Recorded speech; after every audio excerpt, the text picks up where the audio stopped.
All right, continuing on with the comorbid death sentence, part 2, stigma. What is stigma? It is victim shaming.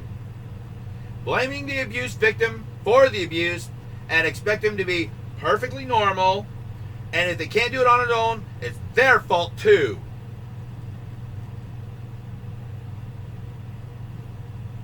Do you understand?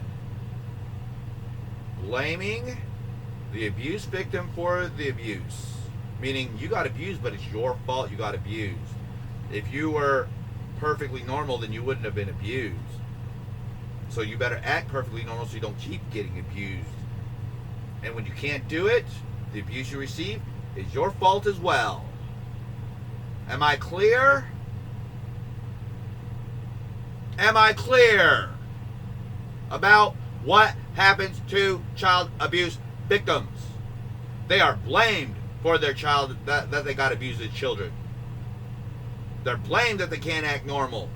And then they're blamed when the disease is so severe they can't act normal on their own. And then they get mistreated with other people trying to find ways to make them act normal. And then it's their fault when they fail trying to make you act normal. Yeah! Oh! And it just keeps on going and going to the last sentence. Remember where I'm at now, and remember this last sentence. Alright. Any collateral damage is also the victim's fault.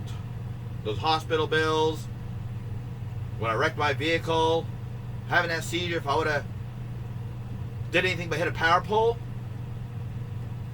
I'd have been responsible for whatever damage I caused having a seizure. Even though, Further complicating and entrenching this shamed child abuse victim is the abusers often never get into any legal trouble, resulting in conviction and sentencing. And let's not forget about abandonment issues. That's one of the most tragic and one of the most, really the one of the biggest issues, but is always just tossed off as a non-issue. Well, again, that's just all trying to just ignore child abuse while promoting it.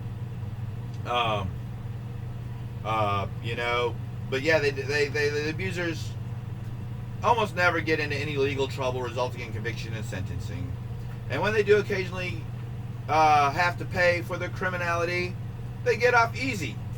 While I have sat in jail for long periods of time for odd and eccentric, legal, non-criminal encounters with neurotypicals.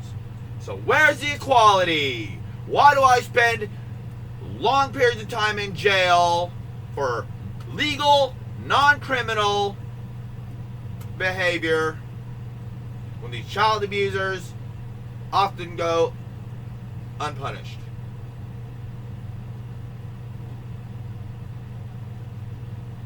Why?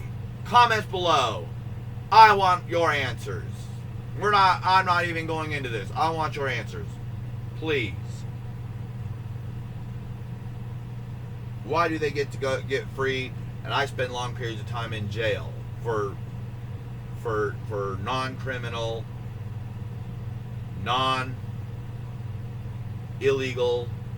completely legal, non-criminal behavior that's literally just me coping with everything on top of me and no real help at all on this fucking planet except my parents, and my friend, my family and my friend. And even then, they're just severely limited in what they can do for me. I really am on my own. So, here we go. Again, and that's all the abandonment issues.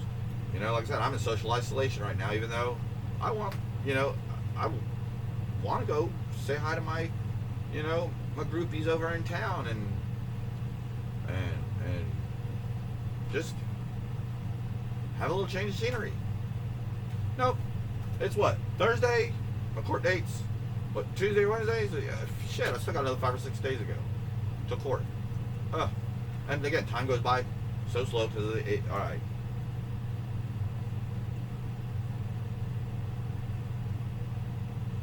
Okay, the result is trauma and suffering are off to an exponent of infinity. Now we'll get into the healthcare system.